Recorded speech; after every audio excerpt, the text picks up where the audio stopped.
For many of us, the school year is going on, and we're seeing report cards flood back in from how our students are doing in their first couple weeks of school. Those report cards not only set benchmarks on how our students are learning, but they also put questions into some of our minds. Are the kids that we're caring for really ready for the grade that they're in? Would they maybe be better served by being held back a year and repeating a grade over again? That's a big question, and it can cause a lot of angst and maybe even put parents into kind of a dark place.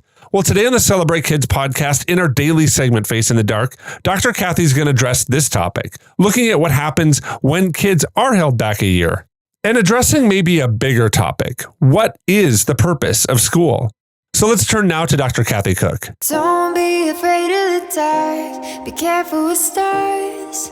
Not every light is gonna guide you, baby. Not every light is gonna guide you. So, Dr. Kathy, a recent study in the Journal of Educational Evaluation and Policy Analysis reveals that students who repeat third grade because of low reading scores actually kind of outperforming their peers who advance to the next grade.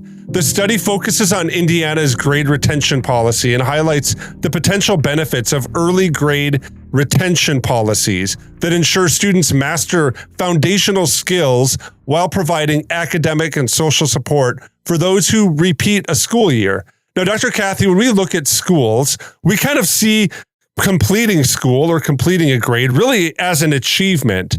What this study kind of highlights is maybe kids should be kind of focused not so much on the achievement, but the mastery of the skill. When we look at this, is our view of school sometimes maybe misguided, or is there a sense of achievement kind of pushing kids to complete a grade or to get a grade that's good enough to kind of pass rather than necessarily mastery of that topic or that concept? Is that healthy for kids to push them to achievement rather than to push them towards mastery? What are your thoughts here with this? Yeah, that's kind of messy, isn't it? The first thing I thought of before you elaborated on your question was the idea that way too many kids just assume they're going to be passed to the next grade. It's no big deal. Like, one of the reasons that I think the system invites apathy and I'm just going to be satisfied with mediocrity and average is that I will pass and I will next year be an 8th grader, or next year I'll be a 4th grader if I'm a 3rd grader this year. So the system isn't competitive enough that kids are maybe threatened into academic achievement. Now, at the high school level, there's a case where, if you don't do well in pre-algebra, you won't be allowed into algebra. And if you don't do well in chemistry, they're not going to suggest that you take physics. And so there is something that happens with grade performances as kids get older. But I think, part of me wishes that kids understood that there was really a need for them to do well, even at the elementary level. Although there's already so much stress that they're under, that's probably not really a very good idea. I bet you're going to have other questions I can answer about this. Yeah, I've always got more questions, Kathy. I don't know if you've realized that, but I just always have something else that I'm kind of wondering. My next question that I'd like to have you answer then is, what are your thoughts about having students repeat a grade? Is that kind of a good idea? Yeah, that's a fair question. There is research, and it's old and young, and it's been around for a long, long time, that the earlier that a child repeats a grade, the better. So if a child is showing academic delays or emotional immaturity or even social situations that are awkward, the earlier that they repeat a grade, the better, because they'll forget, the peer group will forget, and all those kinds of things. And it also you need to make sure that exposure to the same content a second time will be beneficial. If a child has severe learning disabilities, going through it a second time might not change anything at all. So it has to be a maturity issue. That was this child so distracted he or she couldn't concentrate, and that's why there's less achievement. So I'm a fan of repeating grades when they're young, when there's evidence that social, emotional, academic maturity will develop with the second time. You have to make sure that the siblings, the grandparents, the aunts and uncles, and the parents are all on board. That's the research finding as well, that if siblings, grandparents make the kid feel stupid, then it's not going to work all that well. You also do need to think big picture, right? So if you have a child repeat a grade when they're a kindergartner or a 3rd grader, so a 9-year-old isn't an 8-year-old.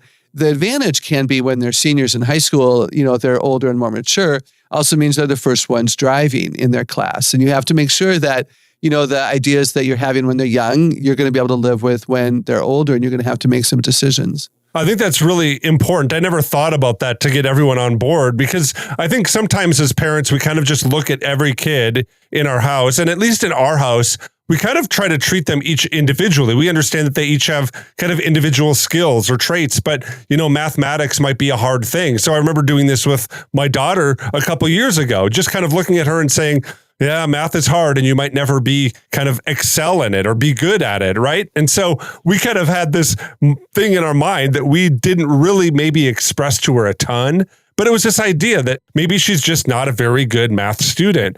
And then lo and behold, after a year of having this teacher mentor her and tutor her, she ends up signing up for the math league. Like, I kind of drove her to the school the first day of math league and thought, what in the world am I doing? I thought you weren't good at math. I had it in my mind that she just wasn't good. And it kind of leads me to this next point that, I don't think all kids are created equal necessarily in their learning or their skills, especially as we kind of look at them, in kind of God's story. They've got a place that God has them for on purpose here.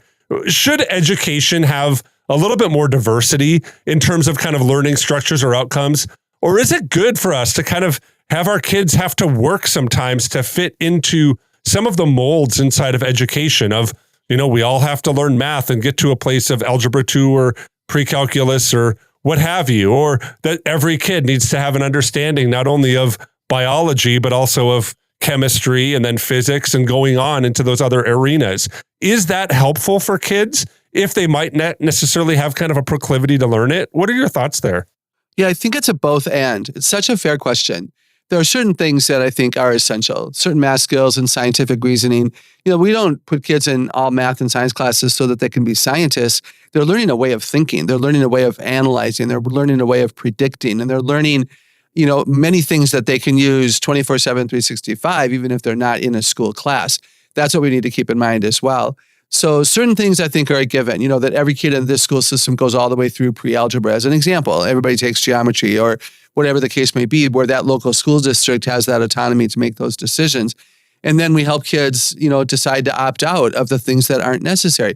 Now, I would say too, if a child believes that he's been called to be a researcher, then you're going to take advanced math and statistics. And if you don't want to, then you're not being called to be a researcher. So maybe she wanted to be a researcher because grandpa was one and she loves her grandpa.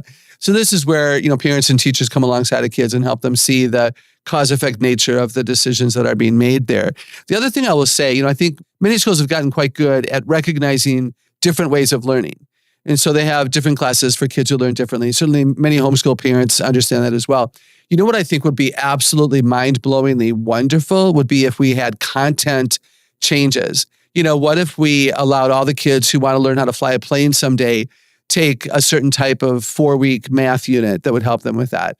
What if there are kids who love animals and imagine themselves, doing, horse therapy or running a pet shelter or, being a dog walker or whatever? What if we allowed them for 3 or 4 weeks? When I taught second graders, we did that. We had units that were, these 9 boys wanted to fly planes. It was all boys. I remember that. They all wanted to fly a plane one day. So we read about pilots and we studied about airplanes, and it was engaging and fun, and they were motivated and they had so much to talk about among themselves. I wish that as kids got older, that we could differentiate content and not just the methodology. I think that would increase motivation. As Dr. Kathy was talking here, it reminded me of a passage out of Luke 9, and I'm going to begin reading at verse 1. When Jesus had called the 12 together, he gave them power and authority to drive out all demons and to cure diseases. And he sent them out to proclaim the kingdom of God, to heal the sick. He told them, "Take nothing for the journey, no staff, no bag, no bread, no money, no extra shirt. Whatever house you enter, stay there until you leave that town. If people do not welcome you, leave their town and shake off the dust from your feet as a testimony against them." So they set out and went from village to village, proclaiming the good news and healing people everywhere.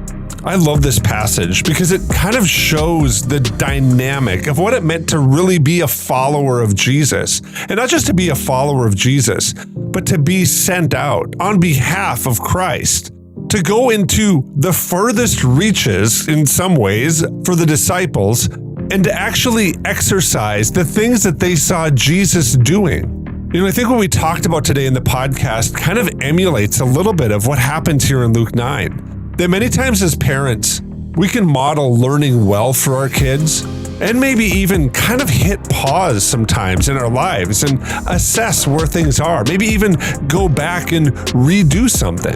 I think walking kind of, if you want to put it this way, in the dust of the rabbi, as the disciples did, and as our kids are doing to us, can be really cloudy. But at the same time, living out an example of what we want our kids to do and how we want them to approach learning and education, even to the point of being willing to go back and do something over. I think that leading well in those moments can be a really bright light for our kids that shines and cuts through darkness and uncertainty and even confusion that they might feel in school. So we hope that this podcast has been an encouragement for you to talk about what education is and maybe how to approach it for your family. And with that, I want to say thanks for listening to the Celebrate Kids podcast, our daily segment, Facing the Dark. On behalf of Dr. Kathy Cook, we're really excited that you're joining us this week, and we're looking forward to seeing you here again tomorrow.